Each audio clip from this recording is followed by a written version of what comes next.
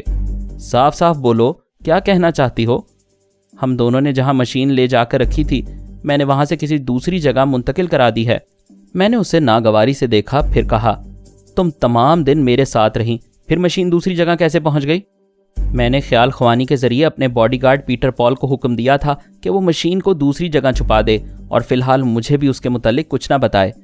میں نے کہا، تمہیں خدشہ تھا میں تمہارے دماغ میں آ کر پھر مشین کی موجودہ جگہ معلوم کر لوں گا۔ اس نے جواب نہیں دیا، مجرموں کی طرح سر جھکائے بیٹھی رہی۔ میں نے کہا، اگر تمہارا سر ندامت سے جھک رہا ہے تو ابھی کچھ نہیں بگڑا، پیٹر پال سے پوچھو اور بتاؤ کہ مشین کہاں ہے۔ مت پوچھو، خدا کے لیے مت پوچھو، میں اپنی بہن کو اس خطرناک عامل سے نجات دلاؤں گی۔ مورینا سحر زدہ ہے، میں ایک نہ ایک دن اسے اپنے ساتھ لاؤں گی، تنویمی عمل کے ذریعے پہلے اس کا برین واش کروں گی، آج تک اس کے دماغ میں جو عمل کیے گئے ان سب کو دماغ سے دھو ڈالوں گی، ہو سکتا ہے ٹیلی پیتھی بھی دھل جائے۔ ایسے وقت مجھے ٹرانسفارمر مشین کی ضرورت ہوگی۔ ایک دن مورینا نے اس مشین کے ذریعے مجھے یہ علم سکھایا تھا، آئندہ میں اس کا برین واش کر کے دوبارہ اسے یہ علم سکھاؤں گی۔ یہ میرا فرض، میری محبت ہے، بہن کے لیے جذبات ہیں۔ خدا کے لیے ہم بہنوں کے راستے میں نہ آؤ، اس مشین کے حصول سے باز آ جاؤ۔ میں نے اپنی جگہ سے اٹھ کر کہا، میں تم بہنوں کے راستے میں نہیں آؤں گا، لہٰذا مجھے جانا چاہیے۔ وہ فوراً ہی اٹھ کر گلے کا ہار بن گئی۔ اس کا مطلب یہ تو نہیں ہے کہ تم مجھے چھوڑ کے چلے جاؤ؟ تنانا، تمہارے حسن و شباب کا جادو سر چڑھ کر بول رہا تھا۔ میں یہ بھول گیا تھا کہ تم دونوں بہنوں کی رگوں میں ایک ہی خون دوڑ رہا ہے۔ آج تم نے مشین کے لیے فریب دیا، کل اپنی بہن کی طرح محبت کے سلسلے میں بھی فریب دے سکتی ہو۔ نہیں، کبھی نہیں، میں مر جاؤں گی مگر تمہارے سوا کسی کو منہ نہیں لگاؤں گی۔ مجھے غلط نہ سمجھو، مجھ پر مورینا کی محبتوں کا قرض ہے، ایک بار یہ قرض اتار لینے دو۔ میں ایک بار اس کے کام آؤں گی، پھر اسے اپنے ساتھ وفاداری اور ایمانداری سے رہنے پر مجبور کروں گی۔ اگر وہ مان جائے گی تو یہ میری خوش نصیبی ہوگی، اگر پھر غلط راستے پر جائے گی تو میں صبر کر لوں گی۔ آئندہ کبھی اس کی حمایت نہیں کروں گی۔ پلیز فرہاد، مجھے غلط نہ سمجھو، تمہاری نظروں میں یہ میری غلطی ہے، صرف اسی ایک غلطی کو معاف کر دو۔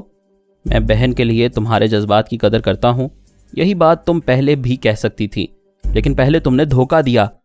تمہیں یقین تھا کہ تم اپنی من مانی کرنے کے بعد معافی مانگو گی تو میں معاف کر دوں گا، خوش ہو جاؤ کہ میں نے معاف کر دیا ہے۔ وہ بے یقینی سے بولی، کیا سچ کہہ رہے ہو؟ صورت سے تو تم ناراض لگتے ہو۔ میں نے مسکراتے ہوئے کہا، تم سے کیسے ناراض ہو سکتا ہوں؟ تم نے تو بڑا زبردست سبق سکھایا ہے کہ عورت کی محبت اور وفاداری کی قدر کرنی چاہیے، لیکن وہ چاہے کتنی ہی وفادار ہو، اس پر اندھا اعتماد نہیں کرنا چاہیے۔ دیکھو، آخر ناراض ہوئے نا، اب مجھ پر بھروسہ نہیں کرو گے؟ صاف صاف بات ہے، مرتے دم تک کسی عورت پر بھروسہ نہیں کروں گا۔ میں پھر بھی تم سے پیار کرتی رہوں گی، تم پر جان دیتی رہوں گی۔ میں تمہاری مہربانیوں کا شکریہ ادا کرتا رہوں گا۔ ناراض ہو کر تو نہ جاؤ۔ میں دنیا سے نہیں جا رہا ہوں، ضرورت ہو تو آواز دے دینا، چلا آؤں گا۔ میں نے ایک جھٹکے سے خود کو چھڑایا، تیزی سے چلتا ہوا دروازے تک آیا، پھر پلٹ کر کہا، میں نے ابھی دعویٰ کیا تھا کہ میں گھاٹ گھاٹ کا پانی پی چکا ہوں، مگر آج کہتا ہوں، عورت کے گھاٹ سے پینے والا نہ دین کا رہتا ہے نہ دنیا کا۔ آج فرہاد علی تیمور مشین کے سلسلے میں تم سے دھوکہ کھا کر جا رہا ہے۔ یہ کہتے ہی میں نے کمرے سے نکل کر دروازے کو زوردار آواز سے بند کیا، اس کی رہائش گاہ سے باہر آیا، غصے سے کار میں بیٹھ کر اسے سٹارٹ کیا، پھر ڈرائیو کرتے ہوئے احاطے سے باہر نکل آیا۔ اس کے بعد مین روڈ پر پہنچتے ہی مسکرانے لگا۔ اس میں کیا شک ہے، میں نے صرف گھاٹ گھاٹ کا پانی نہیں پیا، دوسروں کو بھی پلایا ہے۔ جب میں نے تنانا کے ساتھ اس مشین کو ایک رہائش گاہ میں منتقل کیا تھا، تبھی اس سے نظر بچا کر 2 اہم پرزے نکال لیے تھے۔ وہ دونوں پرزے دریائے مسوری کی تہ میں ہوں گے۔ طیارہ بادلوں کے دوش پر پرواز کر رہا تھا۔ غلام باقی آرام سے ایک سیٹ پر بیٹھا ہوا تھا۔ ایئر ہوسٹس نے اس پر جھکتے ہوئے مسکرا کر پوچھا، تمام مسافر پی رہے ہیں، تم پیاسے کیوں ہو؟ غلام باقی نے حسین ہوسٹس کو ناگواری سے دیکھتے ہوئے کہا، میں صرف شراب نہیں، شباب سے بھی پرہیز کرتا ہوں، ذرا فاصلہ رکھ کر بات کرو۔ وہ اوں کہہ کر چلی گئی۔ میں نے اسے مخاطب کیا، باقی میرے آقا۔ وہ ایک دم سے سیدھا ہو کر بیٹھ گیا۔ ایک مورینا کے چلے جانے سے تم مسکرانا بھول گئے ہو۔ میں کیا کروں، مجھے عورتوں سے سخت نفرت ہو گئی ہے۔ کیا میں بھی رسونتی اور سونیا سے نفرت کرنا شروع کر دوں؟ میرے آقا، یہ آپ کیا فرما رہے ہیں؟ آپ کی تمام چاہنے والیاں محبت اور وفا کی دیویاں ہیں۔ یعنی تم مانتے ہو کہ عورتوں میں محبت اور وفا ہوتی ہے، سبھی مورینا جیسی نہیں ہوتی؟ مانتا ہوں میرے آقا، آئندہ کسی عورت سے نفرت نہیں کروں گا، ہمیشہ خوش دلی سے مسکرا کر بات کروں گا، لیکن کسی سے دل لگانے کی حماقت نہیں کروں گا۔ یہ تمہاری مرضی ہے، لیکن ہر حال میں خوش مزاجی لازمی ہے۔ آپ کو حکم سر آنکھوں پر۔ آپ نے یہ نہیں بتایا مجھے امریکہ پہنچ کر کیا کرنا ہے۔ وہاں کن حالات سے گزرنا ہے، کچھ معلوم ہو جائے تو میں ذہنی طور پر پہلے سے تیار رہوں گا۔ مورینا امریکہ میں ہے۔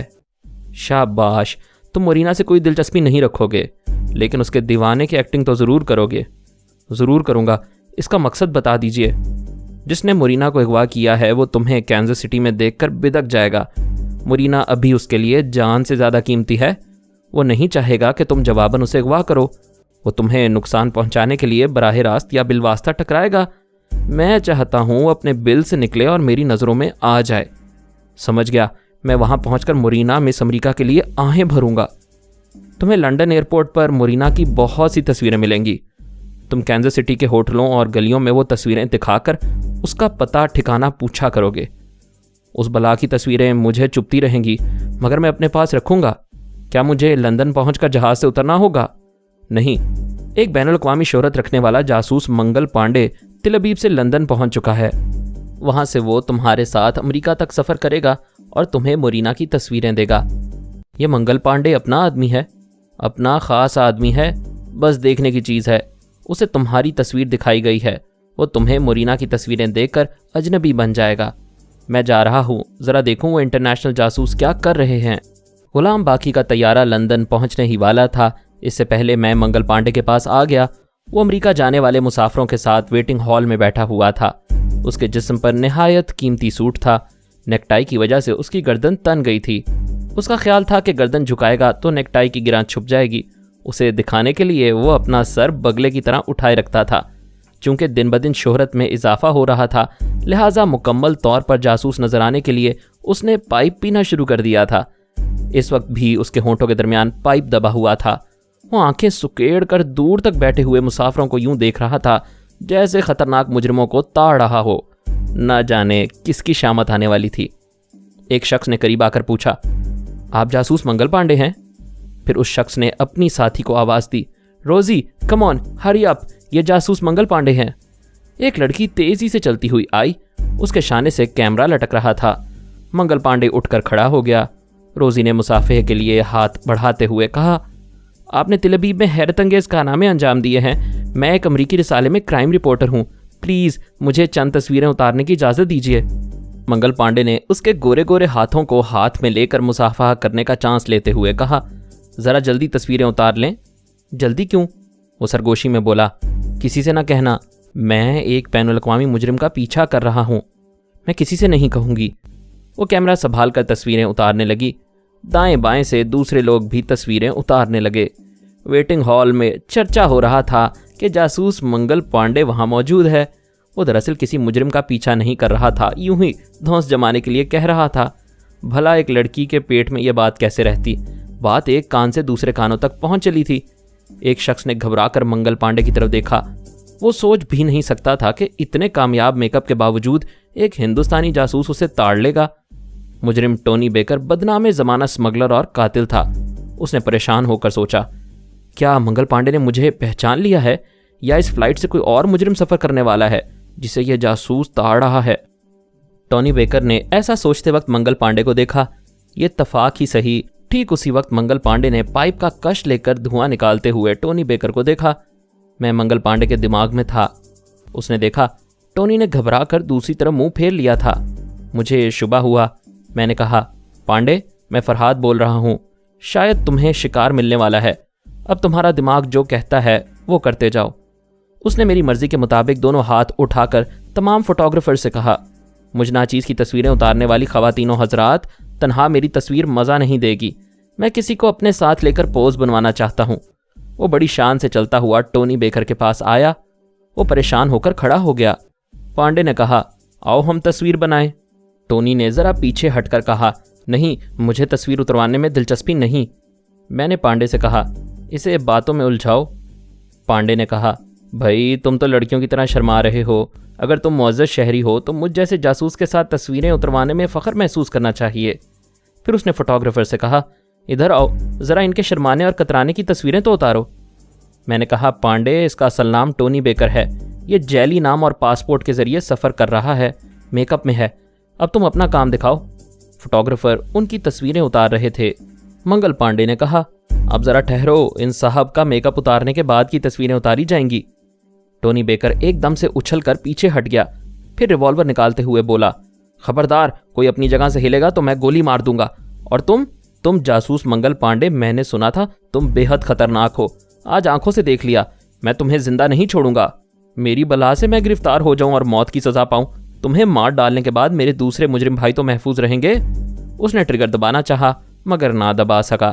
پانڈے نے اشارہ سمجھ لیا، اس نے ہاتھ پر ٹھوکر ماری، ریوالور ہاتھ سے نکل کر دور چلا گیا۔ وہ ریوالور کی طرف جانا چاہتا تھا، منگل پانڈے اس کو موقع نہیں دے رہا تھا، بری طرح سے اس کی پٹائی کر رہا تھا۔ پھر ایئرپورٹ کی سیکیورٹی فورس نے انہیں گھیر لیا۔ سیکیورٹی فورس کے افسر نے پوچھا، کیا ثبوت ہے کہ یہ مسافر مجرم ہے؟ پانڈے نے کہا، آپ کو زیادہ محنت نہیں کرنی پڑے گی، صرف اس کے چہرے پر وینشنگ کریم لگا دیجئے، اس کا اصل چہرہ سامنے آ جائے گا۔ منگل پانڈے کے مشورے پر عمل کیا گیا، وینشنگ کریم منگوائی گئی، اس کے چہرے پر لگائی گئی، پھر تولیے سے پونچھا گیا۔ افسر نے حیرانی سے کہا، ارے یہ تو بدنام زمانہ اسمگلر اور قاتل ٹونی بیکر ہے۔ منگل پانڈے اور ٹونی بیکر کی تصویریں اتاری جانے لگیں۔ پانڈے نے کہا، ٹونی بیکر، یہ ایک جاسوس کی بدنصیبی ہے کہ اس کی تصویریں ہمیشہ بدماشوں کے ساتھ اتاری جاتی ہیں۔ مجھے یاد نہیں ہے کہ کسی شریف آدمی کے ساتھ میری تصویر اتاری گئی ہو۔ ذرا سی دیر میں ایئرپورٹ کے ایک سرے سے دوسرے سرے تک جاسوس کے کارنامے کی دھوم مچ گئی تھی۔ ہر ایک کی زبان پر منگل پانڈے کا نام تھا، اور پانڈے کی گردن اور تن گئی تھی تاکہ نیکٹائی کی گرہ نظر آتی رہے۔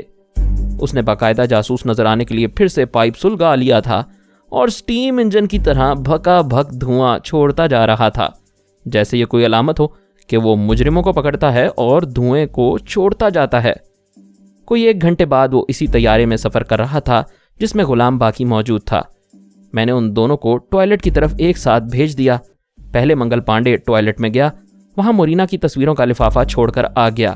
اس کے بعد غلام باقی گیا اور وہ لفافہ لے کر اپنی سیٹ پر پہنچ گیا۔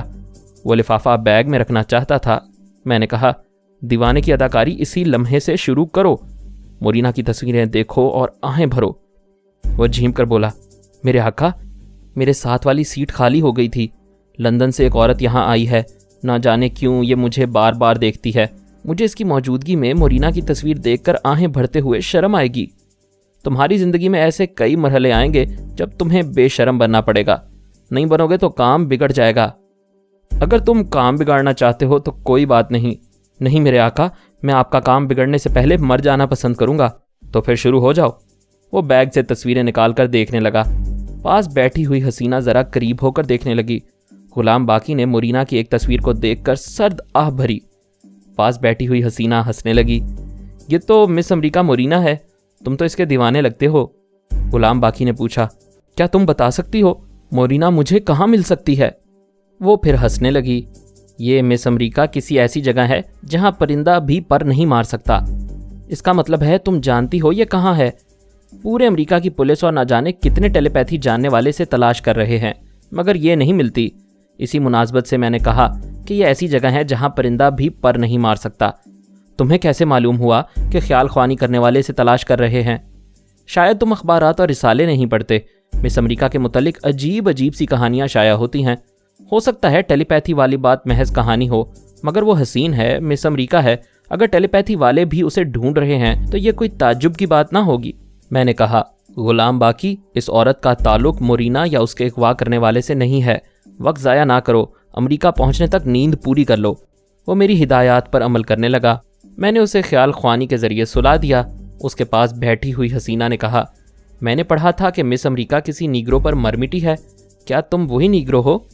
اسے جواب نہیں ملا۔ وہ نیگرو خراٹے لے رہا تھا۔ نیو یارک پہنچنے پر پریس رپورٹرز اور فوٹوگرافرز نے منگل پانڈے کو گھیر لیا۔ چاروں طرف سے فلیش لائٹس بجلی کی طرح چمکنے لگیں۔ صحافی سوالات کر رہے تھے، آپ نے لندن میں بدنام زمانہ اسمگلر اور قاتل ٹونی بیکر کو میک اپ میں کیسے پہچان لیا؟ منگل پانڈے نے جواب دیا، آپ ایک جاسوس سے ایسے سوالات کر رہے ہیں جیسے کسی کسائی سے پوچھا جائے کہ وہ بھیڑ یا بکری کو کیسے پہچان لیتا ہے۔ اس کا تعلق اسی ٹریننگ سے ہے جو میں نے اپنے بھارت دیش میں حاصل کی ہے۔ کئی رپورٹرز نے سوال کیا، آپ پہلی بار امریکہ تشریف لائے ہیں، کیا یہاں آنے کا کوئی خاص مقصد ہے؟ پانڈے نے کہا، جی ہاں، میں ایک عرصے سے ٹرانسفارمر مشین کا چرچا سنتا آ رہا ہوں۔ میں نے سوچا اس مشین کا قصہ ہی ختم کر دینا چاہیے، لہٰذا میں یہاں آیا ہوں۔ تو اب وہ مشین کسی کے پاس نہیں رہے گی، میں اسے 1 ہفتے کے اندر اندر اپنے ملک ہندوستان لے جاؤں گا۔ ایک نے سوال کیا، کیا آپ کو امریکی سرکار اس بات کی اجازت دے گی؟ پانڈے نے سوال کیا۔ ابھی وہ مشین جس کے قبضے میں ہے، کیا امریکی سرکار نے اسے اجازت دے دی تھی؟ یہ احمقانہ سوال ہے۔ آپ لوگ اس وقت کا انتظار کریں جب وہ مشین میرے ہاتھ آئے گی، اور وہ وقت زیادہ دور نہیں۔ منگل پانڈے کا یہ بیان شام کے اخبارات میں شائع ہوا تو مشین سے دلچسپی رکھنے والی تمام تنظیموں میں ہلچل سی پیدا ہو گئی۔ یہ بیان نئے سپر ماسٹر کے لیے بھی ایک چیلنج تھا کہ ایک ہندوستانی جاسوس کس طرح مشین تک پہنچتا ہے اور کیسے ہندوستان لے کر جاتا ہے۔ مزید اقساط سننے کے لیے ہمارے چینل کا سبسکرائبر بنیں اور ساتھ ہی بیل آئیکن کو کلک کریں تاکہ آپ کو ہر آنے والی نئی ویڈیو کی نوٹیفیکیشن ملتی رہے۔ ہماری ویڈیوز کو لائک اور شیئر کریں اور ہمیں اپنی دعاؤں میں یاد رکھیے گا۔ ISI اور پاک آرمی زندہ باد، پاکستان پائندہ باد۔ ہم پھر ملیں گے انشاءاللہ ایک نئی قسط کے ساتھ۔ تب تک کے لیے اللہ حافظ۔